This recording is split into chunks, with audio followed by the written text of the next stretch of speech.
fine. Thank you. Um, does that answer your question? Okay. All right. Ready to move on? We're up to number 5. The fifth. Okay. Where is my book? Can I borrow someone's book, and you'll share with the person near you? I apologize. I don't know where my book is. I appreciate it. Thank you so much. We are on page 54 on Ki Karov. Ki Karov. Let's read it together. We're on the top of page 54. Ki Karov Elacha. Ready to read it with me? Page 54 on top.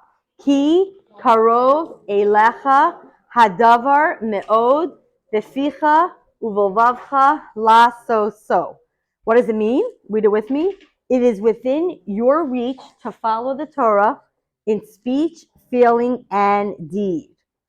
So a lot of times people feel that Judaism is not necessarily in their reach. Sorry. Here we go. No one should ever think that living up to your Judaism is too hard. Because Hashem would never command us to do something or give us the opportunity to do something that was too difficult. Hashem only gives us what we could handle. So Hashem is basically saying that it's in your reach. In fact, the very first line of Tanya, in the introduction, for those that have studied Tanya, it says, this is a very, very famous verse. It's close. This thing, picha in your mouth, in your heart, in your action, you are able to do it. It's in your power. It's not too hard. Don't underestimate and say, I didn't grow up this way, I'm too lazy today, I'm too tired. It is in your reach. The Torah is not in heaven. It's right here on earth, and it's accessible for us to learn and keep. Okay. And the Torah is really what our soul wants. If we are in alignment with our soul, if we listen to the voice of our neshama is crying. Each and every one of you sitting here, your neshama is listening to it, what I'm saying, and it's crying. It's saying, please keep me. Please connect me. Each and every one of us has a soul within us, and it's crying, and it says, I came into this body, and I got trapped. It's not really trapped. It's the ultimate, because Hashem designed for the soul to be in the body. But so many times we spend our life not listening to our soul. We spend our lives just doing what we think the body wants. We don't listen. But if we know and understand that the neshama, the soul, is an actual part of God, it's a chelik elokah mimal mamish, and we understand that the soul wants to connect to its source, which is God.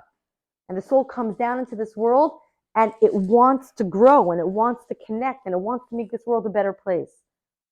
If we just take time to listen to our soul is telling us, Ki karov elecha, it's close to you, it's right here.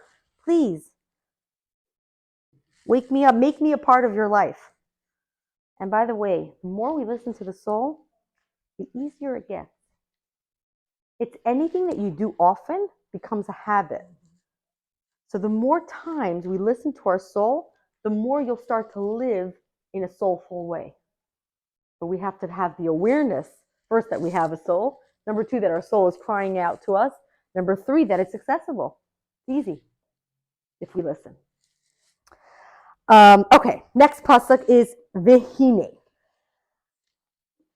Number 6, let's read on the top of page 55. Vehine, read it with me. Hashem, Nitzav, Alav, Umalai, Chal, Haaretz, Kevaidai, Umabit, Alav, Uvaychen, Klayais, Valev, Im Avdai, Kara, Oi. Let's read it in English.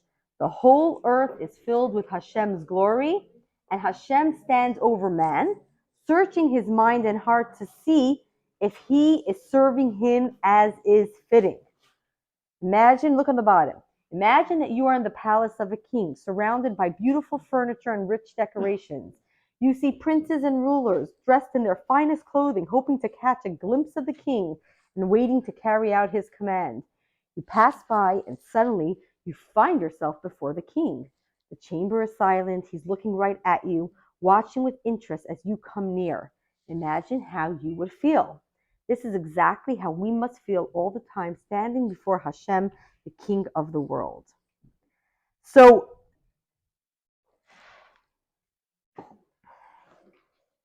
this is actually a very deep pasuk because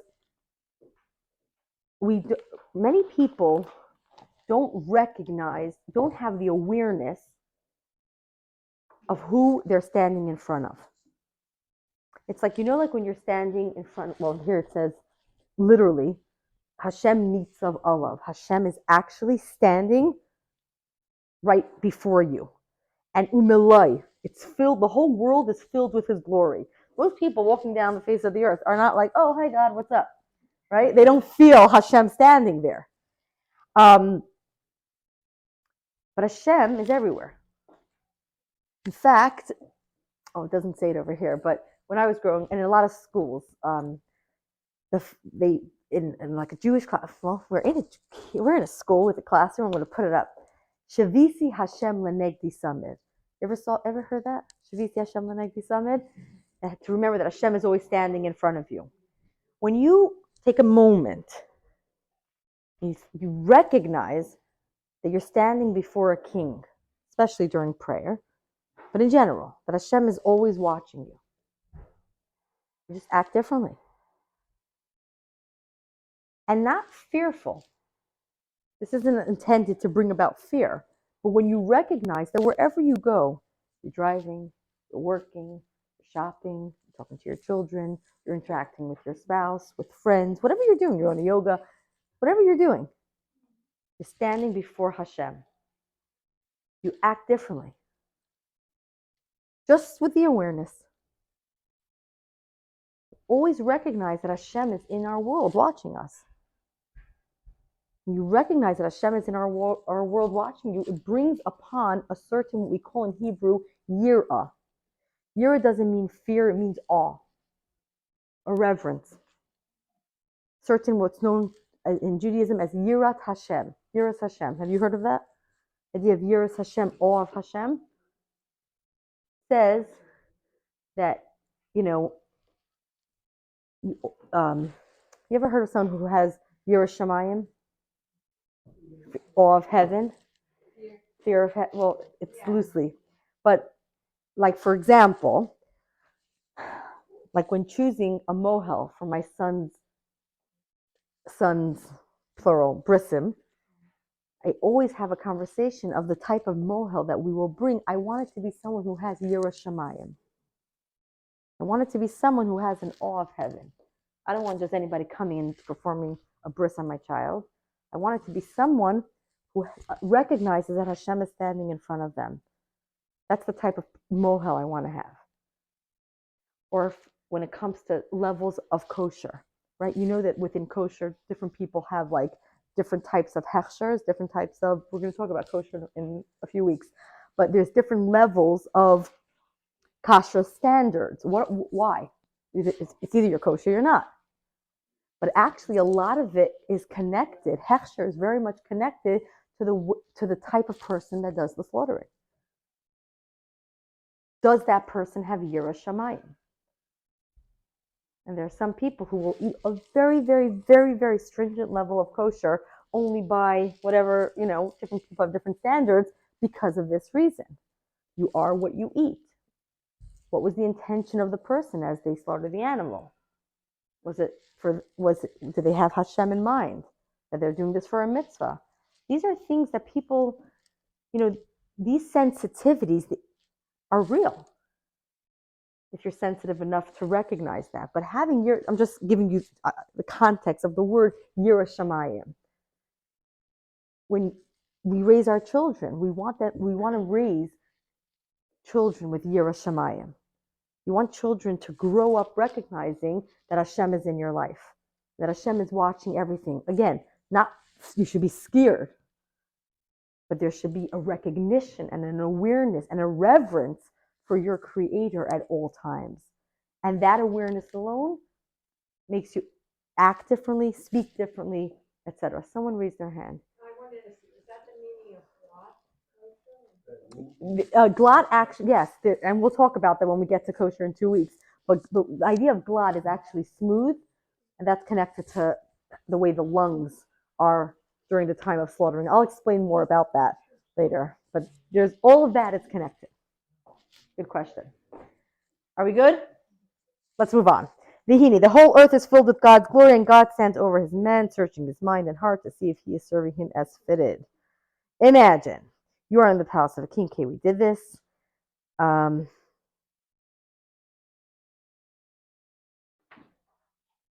We are always standing before Hashem. Hashem is constantly watching us.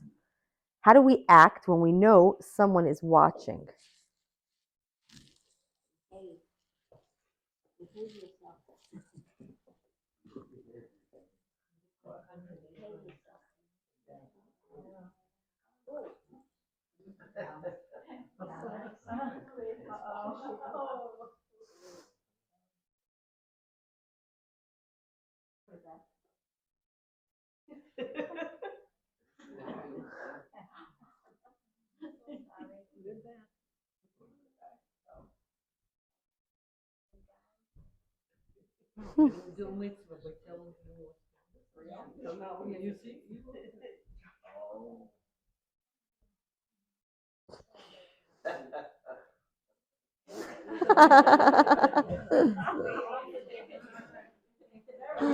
Someone is always watching. Scary stuff, huh?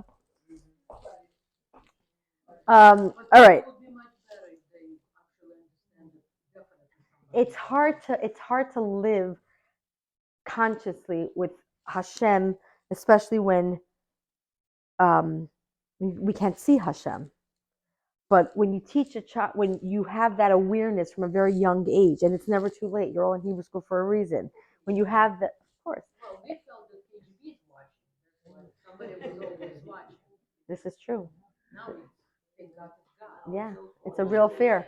Yeah, now cell phones, right? We are always standing in front of Hashem, ready to serve Him. All right, we are on, I think, number 6, right? 7, Bereshis. I love Bereshis. All right, where are we? Bereshis. Let's read it together. Bereshis bara Elokim es hashamayim v'es haaretz. What is Bereshis? Everyone should know this one. I'm sure you all know this one by heart. In the beginning, Hashem created the heavens and the earth. So, the word Bereshis, just so you know, let's read the bottom paragraph. Hashem created the whole world, the heavens, the earth, and everything in between. This is you know where this verse comes from? Where? The first, this is the very first line. You open up a Torah scroll, this is it. This is the very first line of the Torah. He gave us the Torah, which tells us how to live our lives and how we can make the world holy. If we ever feel frightened by darkness, a storm, or anything else, the Torah tells us not to be afraid. After all, Hashem created everything, and He is taking care of the world and everything inside it. When Hashem sees that we are doing the right thing, He sends us blessing and success. My mother used to tell me when I was scared of thunder that Hashem is moving furniture. But Hashem created everything in this world. So what is this? So this is a verse that every child knows, the basic. You teach a child Chumash. The first line a child learns is Bereshis bara Elokim es hashamayim v'es haaretz. In the beginning, Hashem created the heavens and the earth. So the word Bereshis, actually, if you look at the Hebrew word of Bereshis. You see it? For those that are studying Hebrew reading or Hebrew readings, what does it say? Bereshis. What's the first letter? Beis, and then it says Rashis, right? Beis Rashis. Actually, the word beit and the word Rashis actually literally mean Beis is 2, Rashid is the first. Beis Rashis, 2 firsts. Got it? The word Bereshis actually, if you divide the word, means Beis, which is 2, Rashis, 2 firsts. And which means that the purpose of creation is that as Jewish people, we have the obligation to fulfill the mitzvah. That is the purpose of creation. And what? Because Hashem created people last. Hashem created the world, and then He put people in it. Because the purpose of creation was for us to do the mitzvahs. And we have to realize that every single solitary part of creation is here for a mitzvah. There's a purpose to creation. Hashem didn't create everything for nothing. Some things are meant to be used, and something the mitzvah is not to use it. Right? For a Jew, a pig was created not to eat. Or the lessons that we learn. Instead, not everything was meant to be used. Some things were meant to not use for that purpose. So this idea is that Hashem created the entire world, and Hashem gave us the Torah in order to make this world holy. It's a very important thing to remember. Every action, every item in creation has purpose and meaning. And we spoke about that if a person ever feels afraid, recognize that Hashem created this world. The Torah tells us, don't be afraid. Hashem is the creator of this world, and He is in control. And this brings another element. I mean, this verse addresses so much. Many people can study this verse literally for like a week. There's so much depth into this meaning. In fact, the Rashis, Rashi is the first commentator on the Torah. If you ever open up a Chumash, the Rashis on Bereshis are like huge. I don't know if you know what I'm talking about, but the Rashis, the commentary, it's like the biggest commentaries you'll find in the entire Chumash. Because this idea that Hashem created the world, when we recognize that Hashem is the creator of the world, that Hashem is the one who created the world, and Hashem is in control. So really, you'll never have any fear. And you recognize that you're not in control, that God's in control. Bereshis bara Elokim, Hashem created the world. He's the master guy. No, not a guy. He's the master of it all. Nothing is in our control. You live less fearfully because you don't put your trust in anything but Hashem. And you leave it all up to Him. You're like, God, you've got this. Keep me posted. It's a much healthier way to live. Can you find the message in the dollar bill? In God we trust. Unbelievable on the dollar bill. When we do the right thing, Hashem sends us blessing and success. All right, Vishinantam. This one you should all know by heart. You know why? Why is it? Because it's in the Shema. Excellent. Vishinantam. Vishinantam. Levanecha v'dibarta bam. We sang this. Nantam levanecha v'dibarta bam v'shettecha v'veisecha u'v'lechtecha v'aderech u'v'shachlecha v'kumecha. This is a very, very important verse. What is it? Read it with me. You shall teach Torah to your children. Speak of Torah when you're home and when you travel, before you lie down to sleep and when you wake up. By the way, that is the source for why we say the Shema morning and night. When you wake up, when you go to sleep. That is why we say the Shema twice a day. But guess what? Have an obligation to teach your children. It's not optional.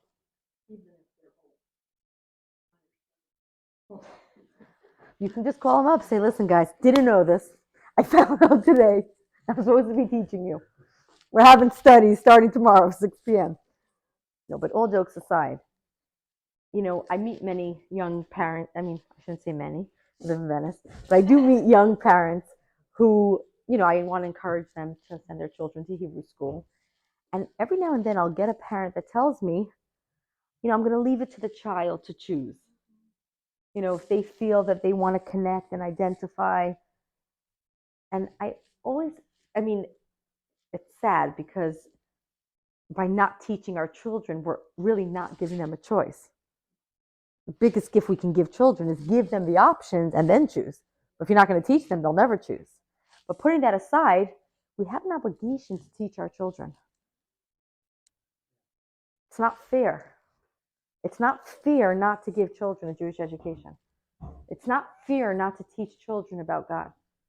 It's not fair not to teach children from a very young age their purpose and their mission in this world. As parents, we go all out when it comes to giving our children other opportunities to be successful, to have a good education, to, name it, give them music lessons or whatever it is. But it's not fair sometimes that we don't give children the ability to learn how to really live, to understand their soul, to understand their mission, to understand their obligations, not just what do what makes you happy. What are your obligations in this world? What are you meant to be doing? Very, very, very important. The Torah commands us. Hashem is telling us, parents, listen up. Teach your children. It's not optional. And the pasuk further tells us that our daily conversation should be filled with Torah, both at home and away from home, which is interesting. A Jew we don't compartmentalize. You know, we'll do Torah once a week. We'll do Torah once a week at Hebrew school or once a week at a class. It has to be incorporated in our lives wherever we go. Talking about Hashem and talking about mitzvahs is something that we should just be part of daily conversation. Oh, today it was such a crazy story happened. It was hashgacha pratis. It was divine providence. This is part of the conversation. We shouldn't be scared to just keep it to like once a week. It has to be incorporated in our daily lives. And I want to encourage you because I know that it's not really fair to teach such a pasuk to people whose children have grown, most of you. Recognize that it's never too late. It's never, ever, ever too late to teach children. And I don't mean that it has to be by the same means as we teach young children, because young children still listen to us. Older children, we lead by example. And everyone here can find their own way that works for their family, but never give up teaching, whatever that means for you. We have to be smart. You don't want to push things down the throats of adults. They won't learn. No, really. I don't have to tell you that doesn't work. We have to be creative. But don't underestimate the value of the role model. Your children knowing that you're coming to a class, learning about Judaism and learning about yourself is probably the best message you can give your children. Someone raise their hand, Sharon. I come from a time, I was born in 1950. I come from a time where my parents were taking as much away from Judaism as possible. They were in such a hurry to assimilate. Now, my grandmother lit candles every Friday night. I watched her, but she never had me do it with her. I did that on my own after my son was born. What I'm asking you is, do you think the pendulum is swinging back with children? Because I literally had my son and knew nothing. So the first thing I did, literally, when I realized, was I started bringing Judaism back into my life quickly because I thought, I'm ignorant. So what I wound up doing when he was old enough to go to school, I had him go to Jewish day school from kindergarten to sixth grade. And I'm asking you, is this pendulum swinging back? Because his friends, when he was going to be bar mitzvah, I heard stories about the parents going, just get bar mitzvah. That's all I'm begging you, just for your grandparents, for this. And I looked at my son and I said, if you don't want to get bar mitzvah, you tell me now before the party. Because I don't want you bar mitzvah unless you are going to take that mantle, because that's what it means.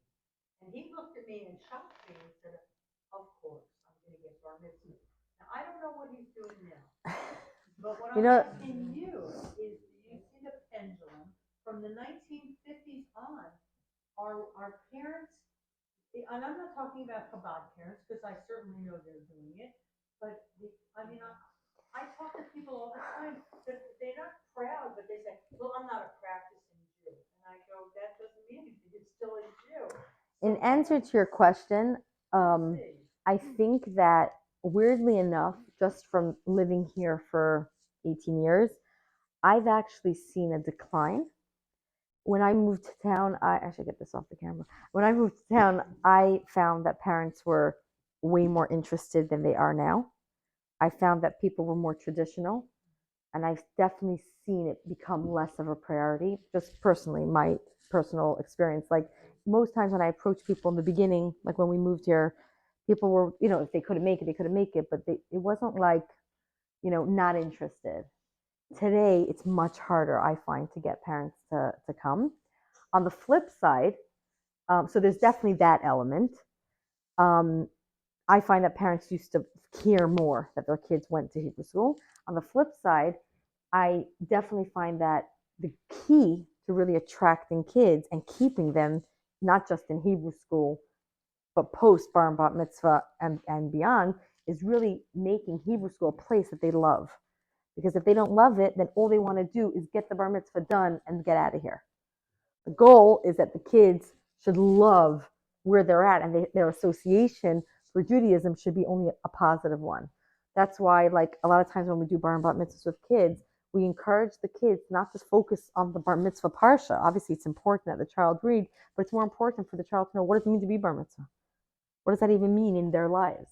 And those are things that I've seen definitely success with. But when the child has a love and appreciation for what they're learning, then they want to come back and they want to stay. So, They're not doing it for somebody else, most of them. correct. Yes. I would like to just say that I don't think, from what I've read, Hebrew school is the thing that keeps kids committed to Judaism. Jewish camping, Yes. going to Israel, they have found have been a much bigger influence. Yeah, I can definitely agree that camps is probably one of the most impactful things you can give a child. It really, I've seen over and over again how the experience that children have from camp is life changing. On that note, our summer camp runs the last week of June and the first 2 weeks of July. No, seriously, if you know any Jewish child in this area, please recommend them to our camp. It is amazing on every level, and the impact it will have is beyond. I also want to mention something else, and that is don't underestimate. It's not just about Hebrew school. It's about what you do in your home. The biggest thing that we learned in COVID, right? 75% of Judaism happens in the home. Were you still able to be Jewish even though the synagogue was closed? Of course. Was a person still able to live their life as a Jew even though the schools were closed? Of course. Because Judaism is about living. It's about living in our homes. It's about what is going on in our homes. It's not about what's going on in the school. The school is the educational piece. But it's about what are we doing in our homes? Are we living joyfully? Are we living happily? Are we bringing Shabbos and Sukkah and all the beautiful things that Judaism has to offer, the holidays and all the meaning and the purpose? Are we bringing that into our homes? And whatever that means for each and every one of us. You know, many of you have grandchildren. What do your grandchildren know are important to you? What are things that you celebrate together? Yes. In terms of the pendulum, outside of the Orthodox community, 60% of Jewish young people are marrying, intermarrying. Yeah. This is listen, we could discuss the world's problems and the educational issues. No, really, for hours. But all I can tell you is Vishinantam levanecha v'dibarta bam, v'shivtecha b'veisecha, v'lechtecha v'derech, v'shachvacha v'kumecha. This is our obligation. The Torah asks our parents, please teach me to your children. We ask our parents, please teach us Torah. The story behind the dreidel. Before the miracle of Hanukkah, what was the decrees against the Jews? No Shabbos, no kosher, no learning Torah, would be disobeyed and punishable by death. What did children do in the story of Hanukkah? They learned Torah secretly in their caves, and when the Greeks came, the children took those Torah scrolls and they made believe that they were just playing dreidel. Jewish children will always study Torah. So the idea is that, 1 second, I'm going to show this.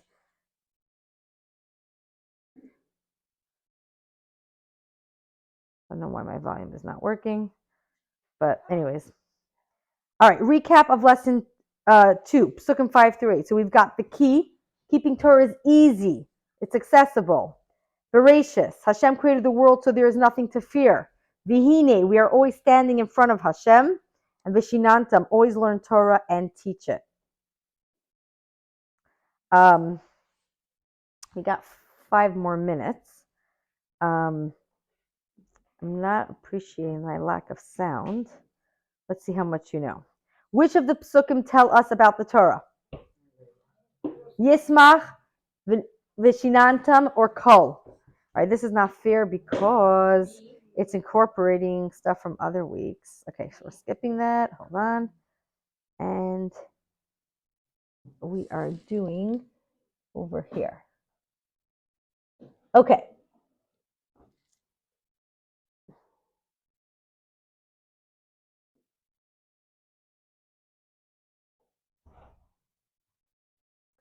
All right, this is the next pasuk is number 9, my favorite one.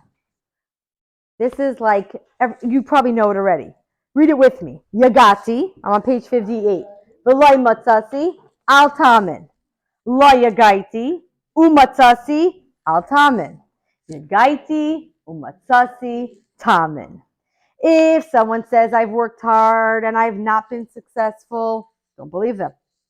If someone says, I've not worked hard and I've been successful, don't believe them. If someone says, I have worked hard and I've been successful, believe them. The idea of trying harder. This is a concept that we cannot take for granted.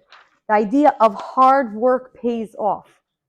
This is something that man was born to toil. Talks about in the book of Job. A person was brought into this world to work, to accomplish whatever that work means. So if you're retired, working on a different way. And Hashem is good, and Hashem wants us to have good things. But he wants us to also earn what we have. And we all know from personal experience, when we work hard for something, that sense of fulfillment, nobody can take that away from us. So true success comes when a person works hard. And that's a value the Torah teaches us. Hard work pays off. Don't think that life is not a free pass. Work hard and you will succeed. Believe it or not, it's a Jewish value. Look at that, work hard. If someone said, okay, we went through this. Don't believe him. If someone says, I did not work hard, don't believe him. If someone says, I've worked hard and I've been successful, believe him. Can I still do mitzvahs? I did something wrong. Hashem's promise, try again harder. You will succeed in returning to him. Number 10, the ahavta. This is a basic fundamental one in Jewish tradition. The ahavta, l're'acha, kamaycha, read it with me. Rabbi Akiva Omer, ze klal gadol b'Torah. What does Rabbi Akiva, the famous Rabbi Akiva said? To love your fellow as yourself is the greatest principle in the Torah. We have to remember that, wow, it sounds like a train. We have to remember that the 613 mitzvot are divided into two categories. There's the mitzvahs between man, and there are mitzvahs between man and Hashem. For example, a mitzvah between man and Hashem is, let's say, tefillin or putting up a mezuzah. But then there's a mitzvah between man and man, being kind, giving tzedakah, lending a hand, finding a lost object. I mean, there's so many. And we have to remember that if a person is lacking in the mitzvah of Ahavas Yisrael, of loving your fellow, you're lacking in your relationship to Hashem. Because the way you act, it's like, the kid who's like beats up his brother, but then acts like a goody-goody to his parents. Parents are not going to take that, right? Because the way we treat others is equally important to Hashem. And I just want to say, my husband always tells me of a story that his father, of blessed memory, he had to choose between two schools. And he was growing up in Switzerland. He didn't know which school to send, not my husband, but one of his brothers. And he wrote a letter to the Rebbe asking for advice. There were benefits to both schools, and he wasn't sure where to send them. They were both not about schools. And the Rebbe wrote, the school that has more Ahavas Yisrael. The school that has more kindness and love for one's fellow. That is the message you want to give your child.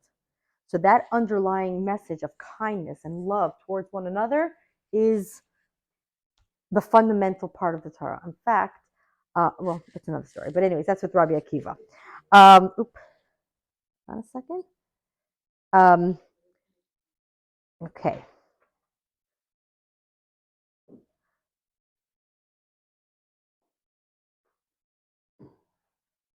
Help a friend learn Torah, risking their lives to protect the people of Israel. This all falls under that category.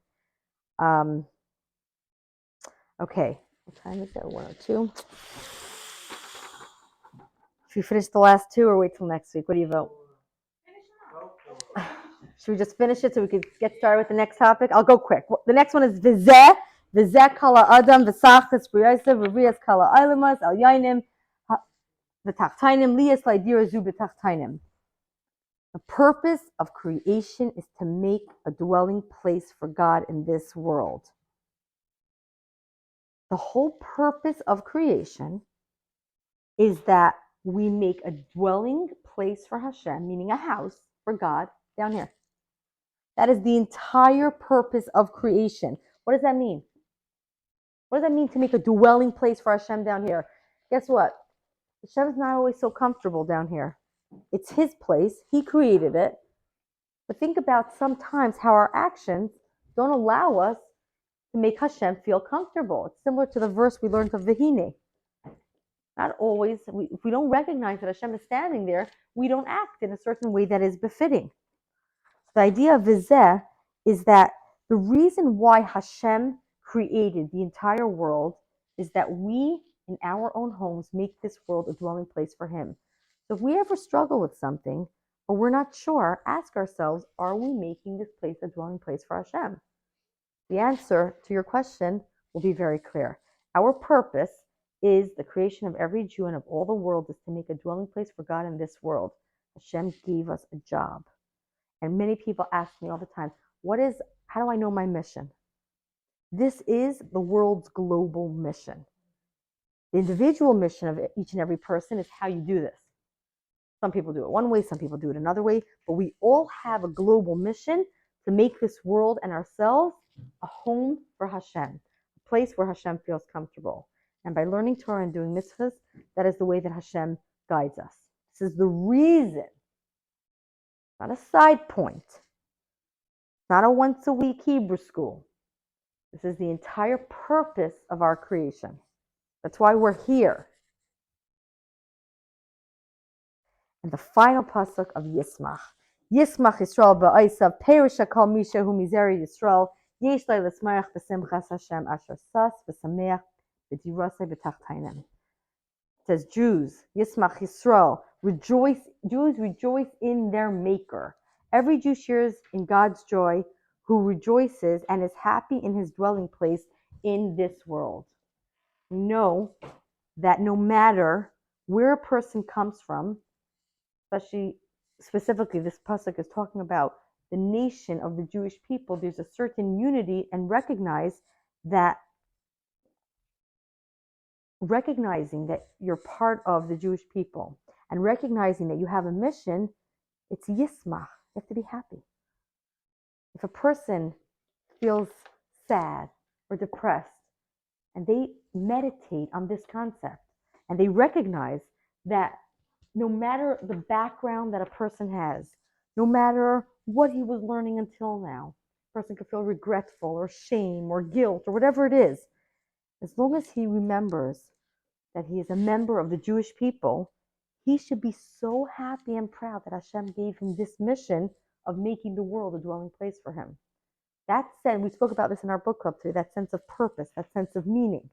When a person has a sense of purpose and meaning, and they recognize why they are here in this world, that should bring him so much joy.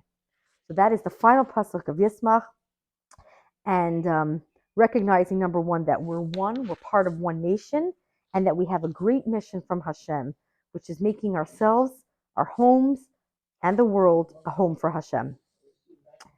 So, Yagaiti, work hard and you'll succeed. V'ahavta, love your fellow like yourself. V'zeh, our purpose is to make a home for Hashem in this world. Yismach, we're happy with our mission to make a home for Hashem in this world.